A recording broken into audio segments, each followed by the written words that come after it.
Good. Yeah. This is the frame of the incident.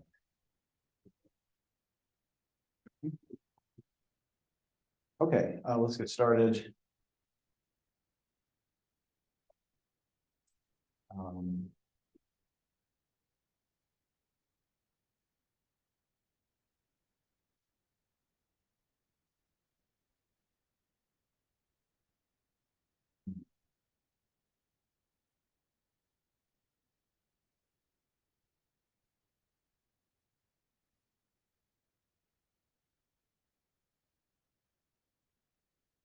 no, I'm not sure. If I did.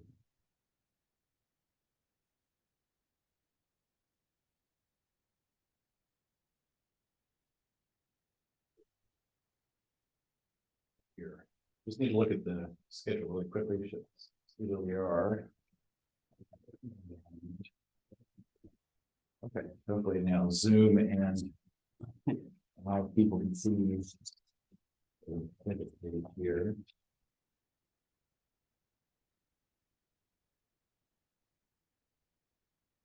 Okay. Yeah, just really quickly, we are back in person after Amon and I got back here this week. So we're on the 17th. Today we're starting a new topic, and this is also a chapter in the notes, the PDF Remind Geometry Notes. This is section 4. We'll be talking about Lie groups, and we'll see what those are today.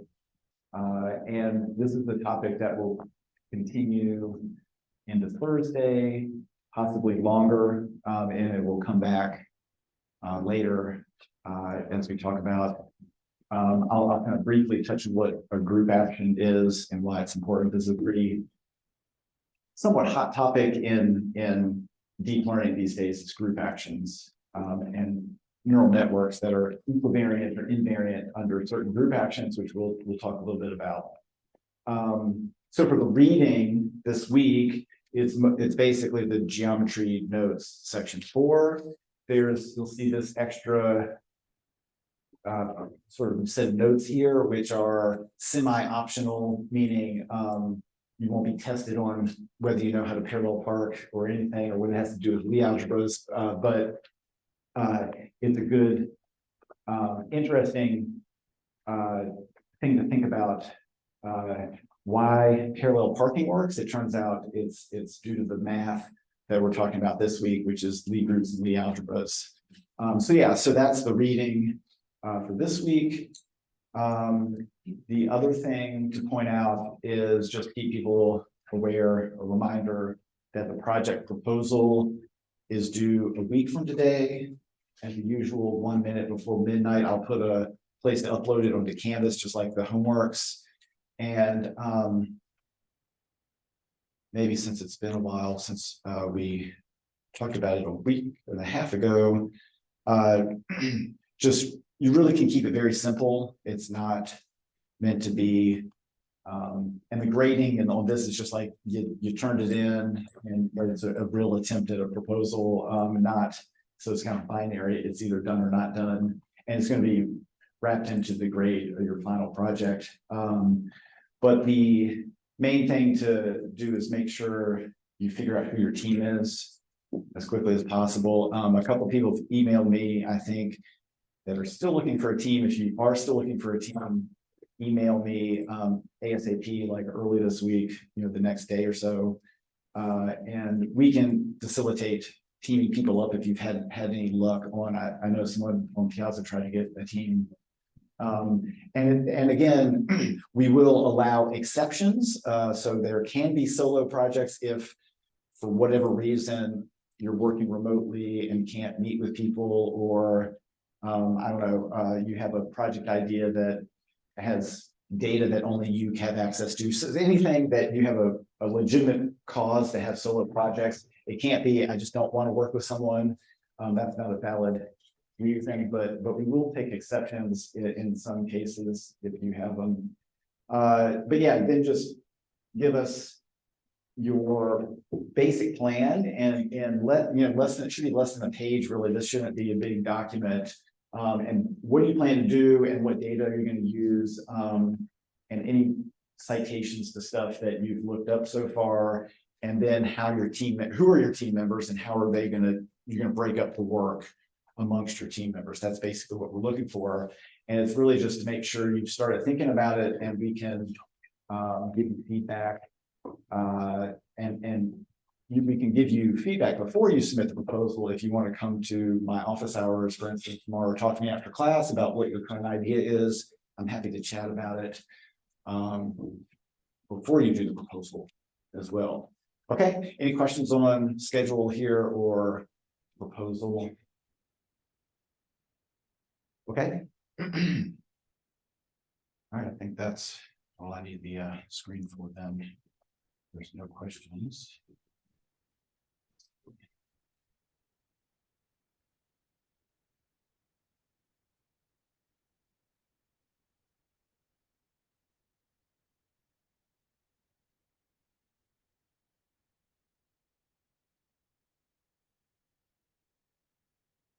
I'm not completely sure. Did I stop sharing? I think I did stop sharing. Not completely sure. I do want to turn this off.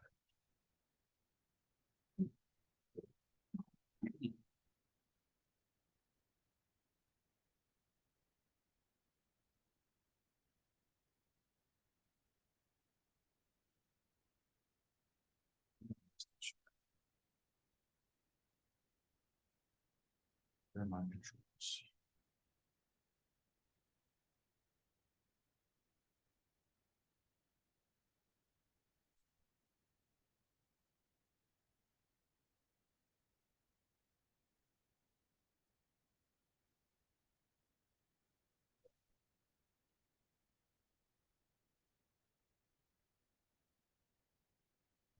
Zoom. There we go. Stop sharing. Okay. Whew. Sorry, that took an inordinate amount of time. Okay, good. So,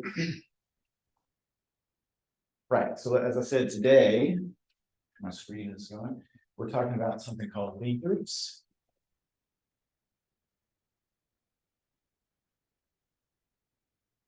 And yes, it's spelled L-I-E. It's not pronounced lie groups, but it's pronounced Lie groups.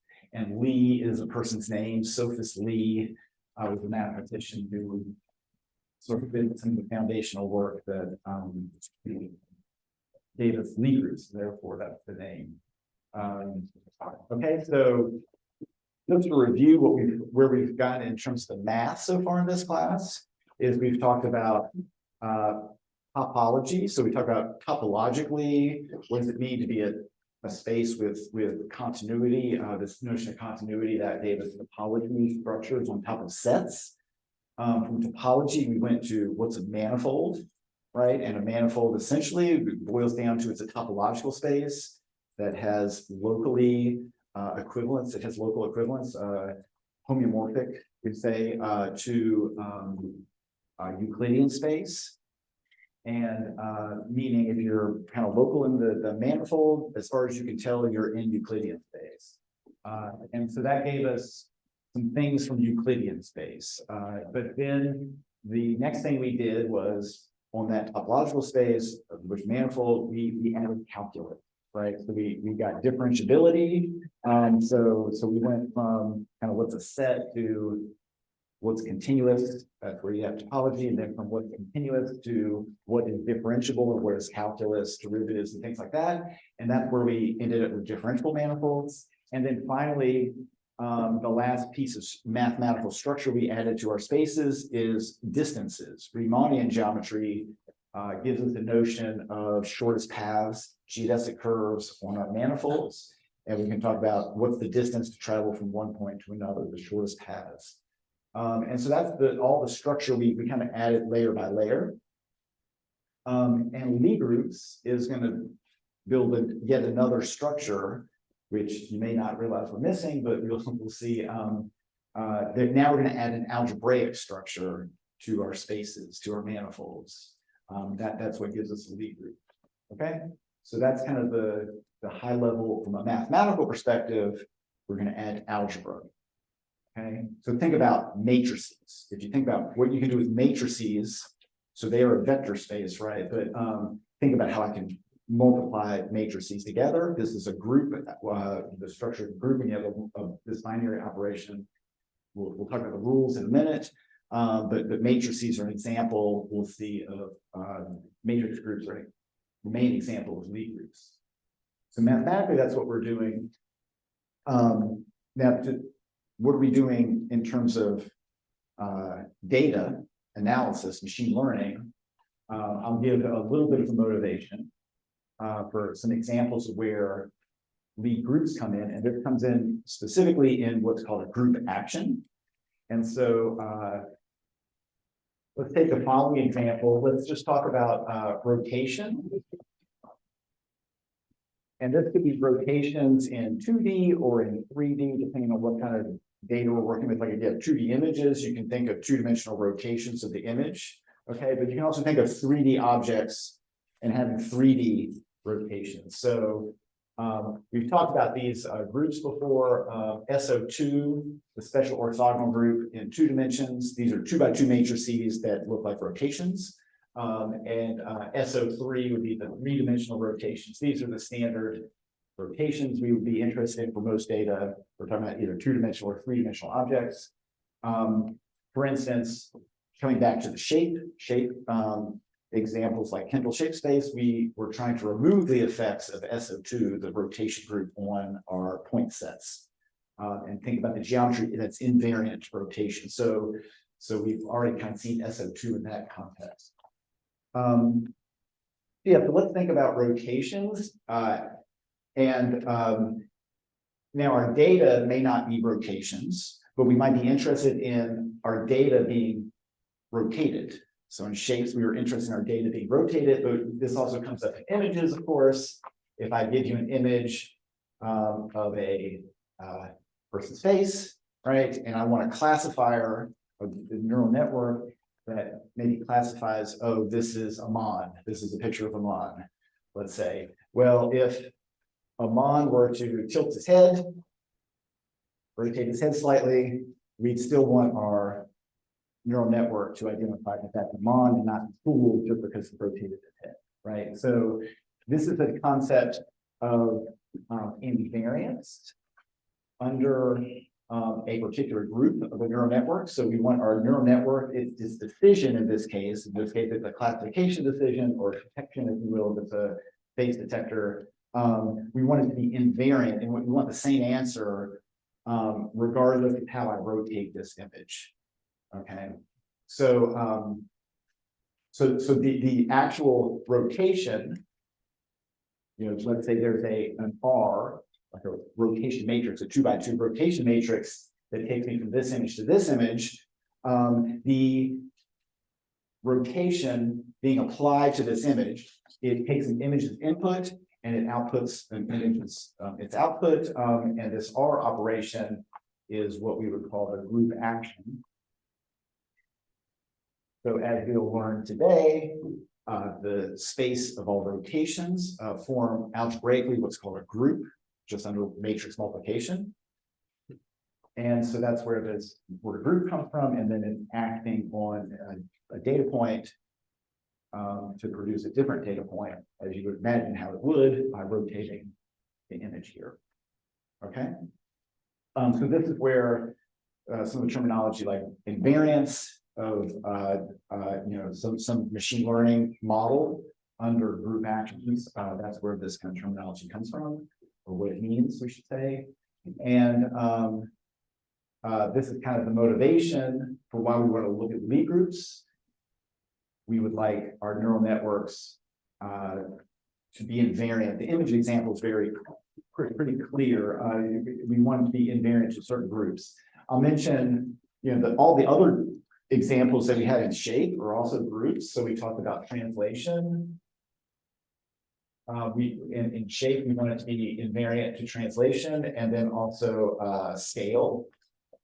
The same kind of thing. I could, Mon could move his head to the left or right and then just translate, or he could get closer or farther from the camera, and this would just scale larger or smaller. And these are all group actions. Algebraically, these can be written down as groups acting on the image.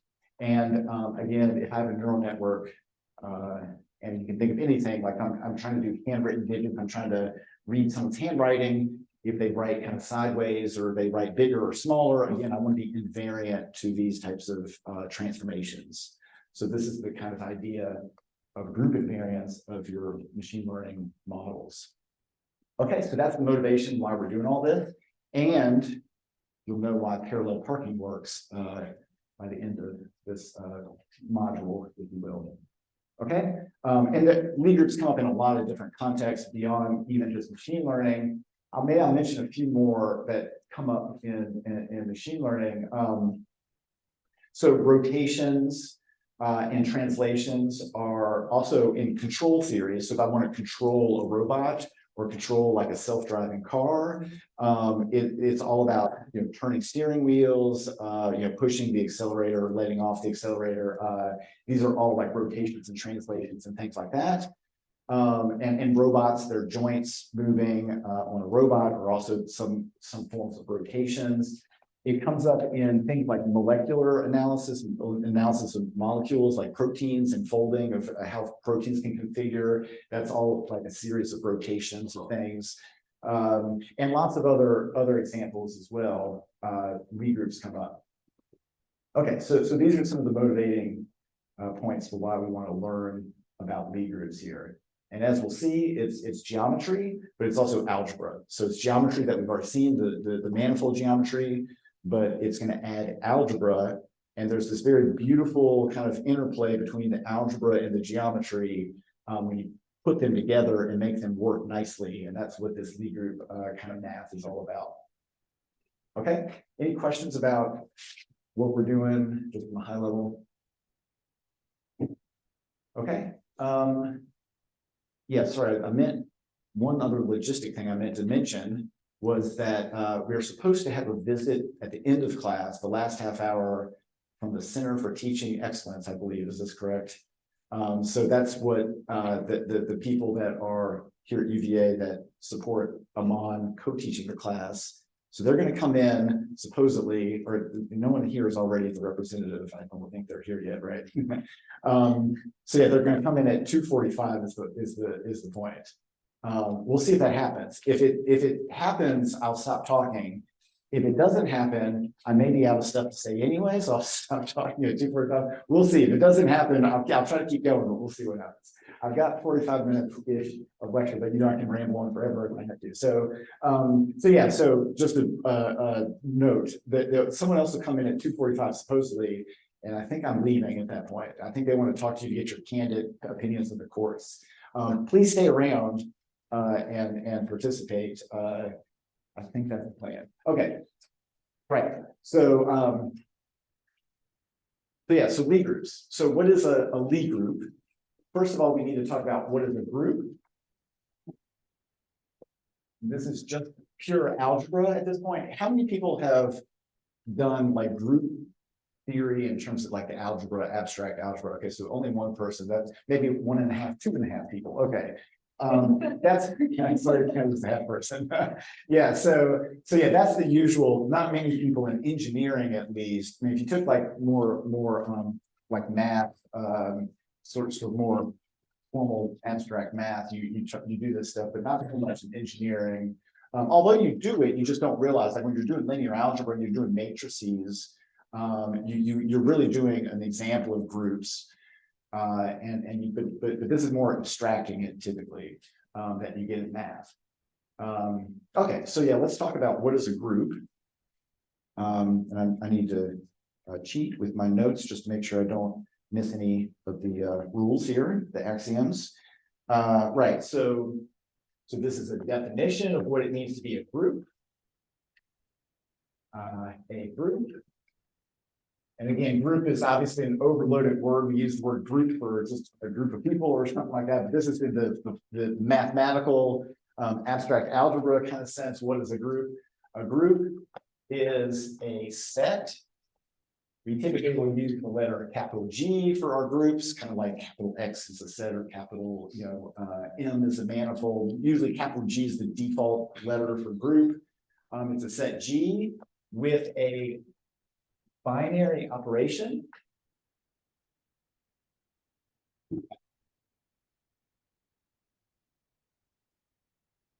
The binary operation usually is just called multiplication. I'm just going to put that in parentheses, usually called multiplication in air quotes or Blackboard code quotes, I guess in this case, multiplication. And the reason I put it in quotes is that we'll see that addition is a group operation. Multiplication is a group operation in the terms of real numbers. Multiplication of matrices is a group operation, but so is addition of matrices. So anyway, it depends on the context. Lots of things can be called a group and will satisfy these rules. Not all of them do we typically call the operation multiplication, but if you're just talking about generic groups, we'll usually say I'm multiplying these two elements of the group together, when you can have concrete examples of groups where the operation is not usually called multiplication. So it's an overloaded use of that word is the point. Okay, much like, I mean, all of these things, as we've seen, the generic or abstract definition of a manifold covers lots of different spaces, like Euclidean vector space is a manifold, the sphere is a manifold, all sorts of things are manifolds. All sorts of different things can be groups as well, we'll see. Okay. Okay, so anyway, this binary operation has to satisfy satisfying the following rules. I'm, by the way, going to also just write multiplication by concatenating two letters of elements in our set G. Okay, so I'll show you what I mean by that. So in other words, if I have, let me just write it out here. If X and Y are elements in my group G, meaning this set G, X and Y are just 2 points in the set. The multiplication looks, I'm just going to write as XY. Okay. And one of the things I need this to satisfy, which I don't know if I have that in my rules, I don't. You can add this as a rule that it's closed under multiplication. So XY is a value also in G. So this is called closure. That I can't multiply two things together in G and get some value that's not in G. So the set has to be closed under, so usually you'll say with a, like you could say with a closed binary operation, and that just means that anytime you multiply two things, you get something that's also in the set G. Okay, so that could either be one of the axioms or not, depending on what you call an axiom. But the usual axioms, the first one is associativity of these this multiplication. So X, Y multiplied together and then multiply the result by Z is the same thing as multiplying Y and Z together and then multiplying X on the left there, like that. And this should be true for all points X, Y, and Z in my group G. Okay, that's the usual associativity that we're used to with addition and multiplication of real numbers have this associativity property. We're going to write the word here. This is associativity. Okay. Number two, it has to have an identity element.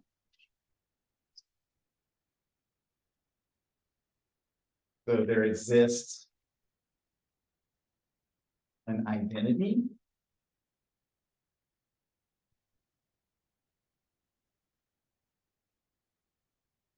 Identity element,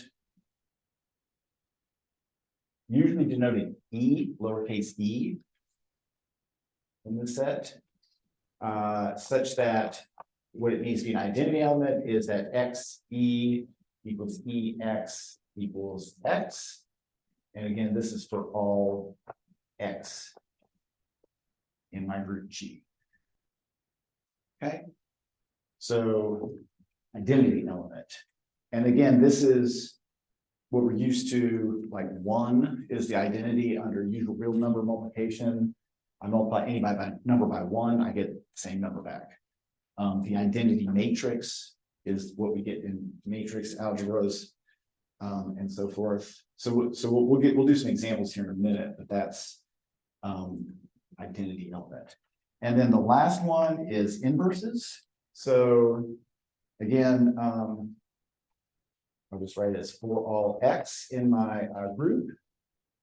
There exists an element we denote as X inverse, X superscript -1, also in the group, such that X times X inverse, same thing as X inverse times X, is the identity element.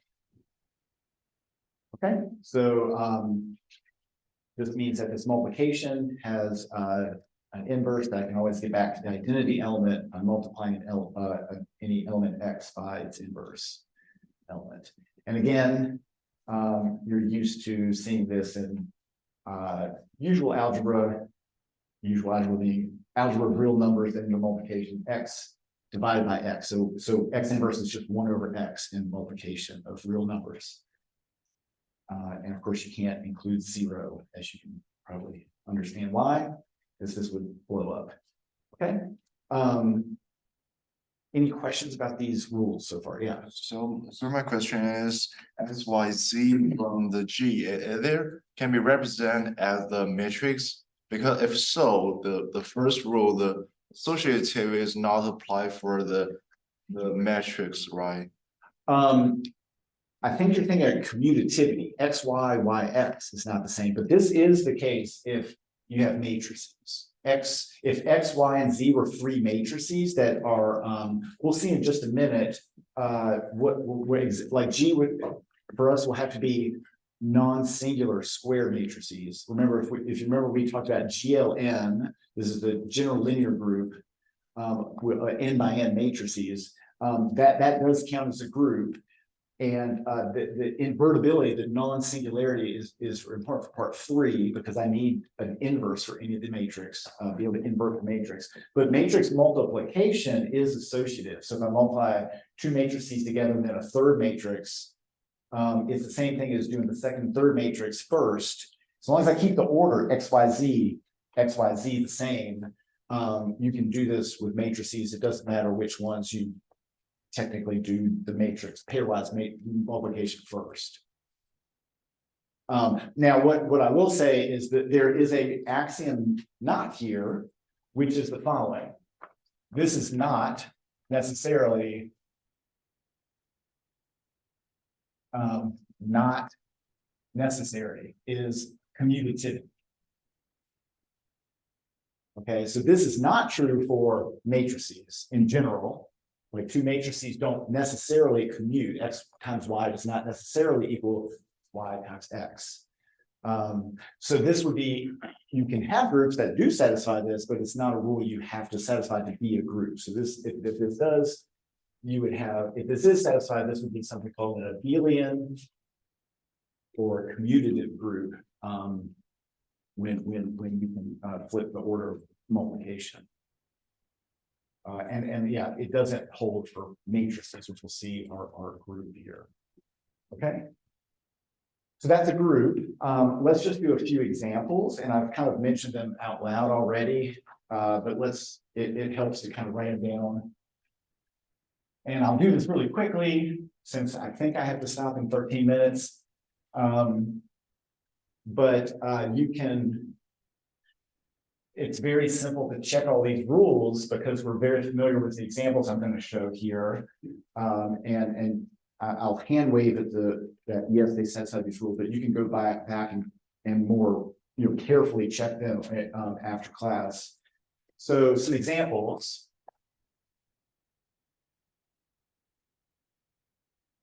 The first one is, and what I'm going to do is I'm going to write, well, let me just do it. Yeah, so here G equals the real numbers under addition. I'll just write it under addition. So plus addition is our group multiplication. Okay, so that's confusing. But this is the binary operation that we can do here. And we're going to use all real numbers. And of course, you can see that we know that x plus y plus z is equal to x plus y plus z. Maybe I can make my examples in letters, and then I'll just say, like, step one is pretty straightforward. The identity element E, right, is equal to what? 0. Yeah, 0. So the identity element, I add 0 to any number, I get the same number back. So that's how I get an identity. And now the inverse, who can tell me what is x inverse equal here? In addition, if I want to invert by adding something to get back to the identity element, what do I need to add to x? Negative x. Yeah, the negative of x. So you kind of have to, again, be kind of loose with the notation x inverse here. What it really means, if this is the group we're working with, it really means negate x. Okay, and you have to also be a little bit loose with the notation. If I wrote x concatenate y, I really would mean x plus y, but usually we don't write it that way. If we have the concrete group, which is the group of real numbers under addition, we would write it the standard way, x plus y. Okay.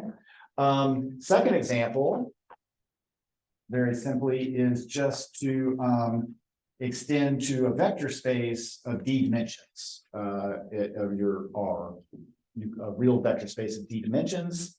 And of course, these are the same rules. It's just that addition is vector addition, 0 is the 0 vector, and this is negating a vector, and everything still works out just fine. Okay, so vector spaces are groups as well as vector spaces. Okay.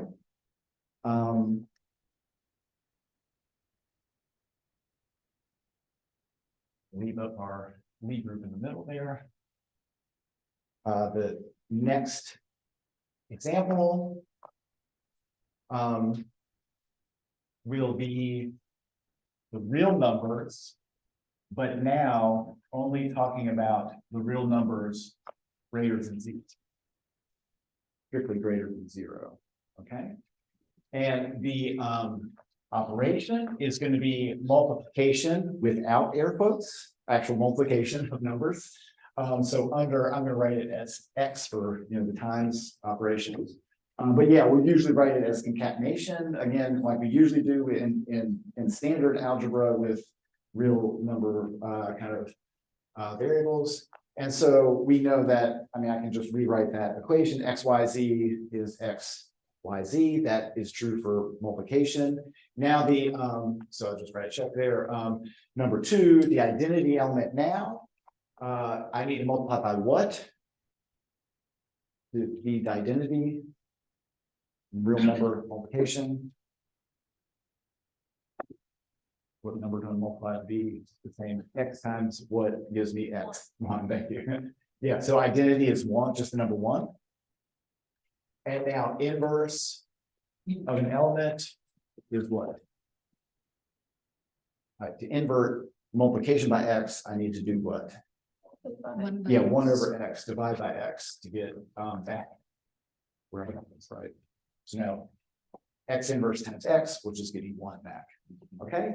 So yeah, so positive real numbers is a group under real number multiplication. I can actually also, include the negative numbers in there as long as I don't have 0. I can still invert 1 over x, still makes sense for a negative number. And I can get back to the number 1 is still the identity. Associativity still works, even if I put negatives in there. I just can't have 0 in there anymore. So I can take the whole real line, just remove 0, and that gives me a group under multiplication. Okay, so you can do greater than 0, or you can do not equal to 0. Let me put an or in here, or are greater than 0. Those are both groups with the same kind of multiplication rules. Okay, and then what we're going to be more interested in, or mostly interested in, are going to be matrix groups, as I've been mentioning. So G, for example, equals the general linear group, I'll say, of dimension D. So it's D by D matrices. And I'll just write this out in words under matrix multiplication.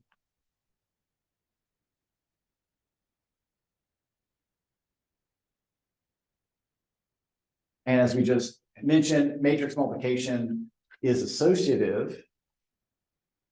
I'll just say that works. Number 2, the identity element, E, is, I already mentioned this, it's the D by D identity matrix. I'll be like really explicit here, just put identity D by D, all the matrices in G, capital G are going to be all D by D matrices, but just be clear that's the D by D identity matrix. And now X inverse is our usual notation. If X were a matrix, X inverse would mean the inverse matrix. So this is matrix inverse. And again, the definition of GLD, if we remember back then when we saw this, is exactly all D by D matrices which are invertible. So it's only invertible matrices, so they all have an inverse, and this is really why we need them to have an inverse, so they satisfy this group property. The associativity is satisfied even if your matrices aren't invertible. The identity element is just one element that would work. This EX equals X would work even if X is not invertible, right? That still works. The thing where I need my elements, my matrices in here to be invertible is because of rule number 3. Okay. Any questions about this example of GL, general linear group, D by D matrices? Excuse me. Okay, and then all the other examples we're going to do, I think, in this class are going to be subsets of this last one, the GL matrix group. Okay, so these, and I'll just do maybe one, which is G equals SOD, the special orthogonal group of D by D matrices. And remember, this means that if X is in G, then it means that the determinant of this matrix is equal to +1, and X transpose is equal to the identity matrix. In another way of saying this is X transpose is the same thing as the inverse of X. If I inverse X, it's just transposing X. Okay. So that's the special orthogonal group. It is a subgroup of the D by D, non-singular matrices, the general linear group, because obviously anything that has determinant 1 is non-singular, right? So this is a subset of this G example, and its group operation is the exact same operation. Matrix multiplication is the same as matrix multiplication here. There's only one way to define matrix multiplication. So it has the same group operation. And so all the elements are in here and the matrix operation is the same. So it's what we would call a subgroup of this group. Okay, and it clearly satisfies associativity. The identity matrix is also a determinant one matrix, so that's still in there. And then the inverse is always exists by, again, by definition, it's transpose. Okay, so it satisfies all the rules it needs to be a group. Any questions about these examples? Okay. I will mention, so like we said, rotating images is the special orthogonal group. So rotating images, we'll see that group action when I want to be able to classify, is there a dog or a cat in this image? I want to be able to classify it even if I were to rotate the image. So invariance under rotation is that Lie group. We'll see why that's a Lie group, I guess, next time at this point. But also the vector space RD, if I do R2, that would be translation of 2D images. That is group action. So this is a group we see. And then, sorry, back over on the board over there at the top, example C, where we had positive real numbers under multiplication. That could be, for instance, scaling. So if I scale something by a positive number or shrink it by a positive number less than 1, right? That is multiplication. Multiplicative scaling is that group action. So these are all examples of groups that we see in machine learning and image analysis more generally. Okay, so let me really quickly, because I think you want the last half hour to Thereabouts. Take a few minutes if you need time. Okay, yeah, I'll take maybe like 5 minutes to just make one last wrapping up point, and then I'll hand it over.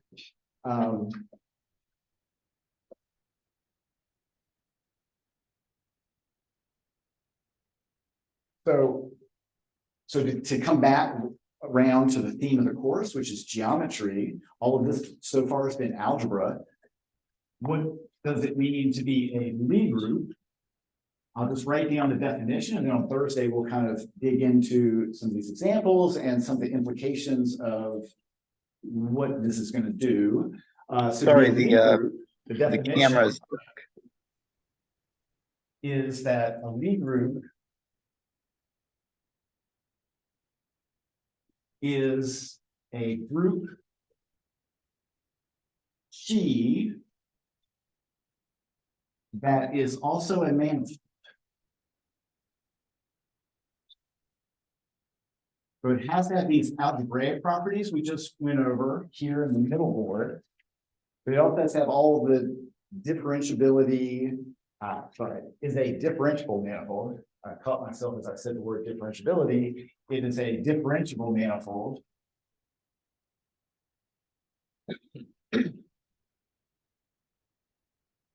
So it has to have all the manifold parts. Notice I didn't say Riemannian manifold. It does not, it's not required that you have a metric and can do distances. We can add that on top of this, but for the time being, to be a Lie group, you just need the differentiability of the manifold and the algebra of a group. You need both of those things, but that's not yet enough. They can't just be completely independent geometry being a manifold, independently having this group operation. Those two concepts have to work nicely together. So you have to have this extra couple of axioms that make it this marriage between geometry and algebra.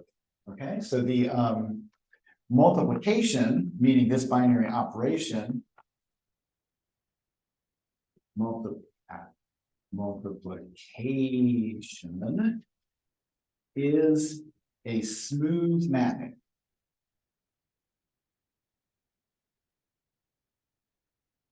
And really, it's a smooth mapping from 2 copies of G to 1 copy of G, because multiplication takes X times Y and outputs a single value in G. So this is a mapping from 2 copies of your manifold. So I think this now, not in terms of algebra, but in terms of manifolds, this is 2 copies of my manifold, and I have a smooth function, which is just take the two elements you get here and multiply them together.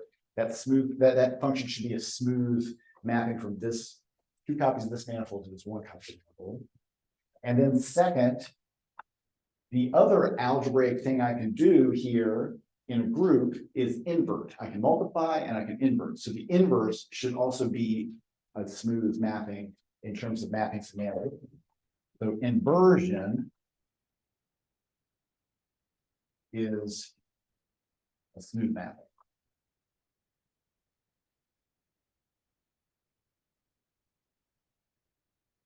And this is a mapping from one copy of G to G. I take X, input, right? This is X is input. It's mapped to X inverse is the mapping. I could have written this one. I'll write this one. X, Y are 2 points. They get mapped to 1 point, X times Y. So that's the mapping up here. This mapping is X gets mapped to X inverse.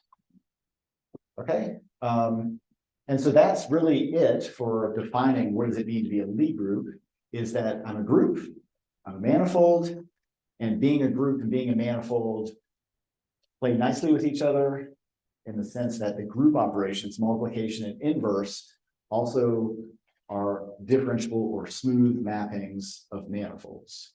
And so it's a very simple way to tie these two things together.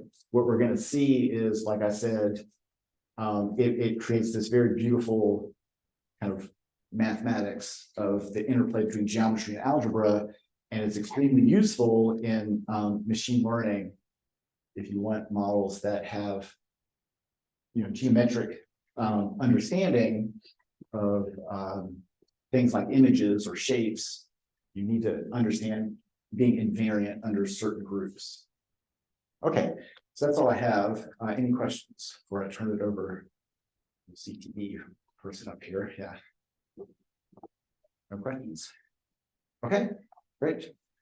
I'll let you do. And do you want me to leave or stay, or is it? There you go. Okay, Yeah, I'll talk with for a little bit. sounds good.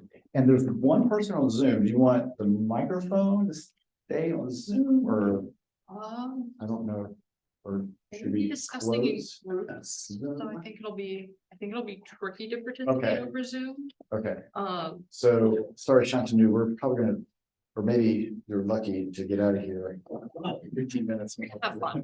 Yeah, okay. No problem. Thanks. Need the microphones more for Zoom if you want to use it. All right. Well, hi, everyone. My name is Liz. I'm a graduate teaching consultant with the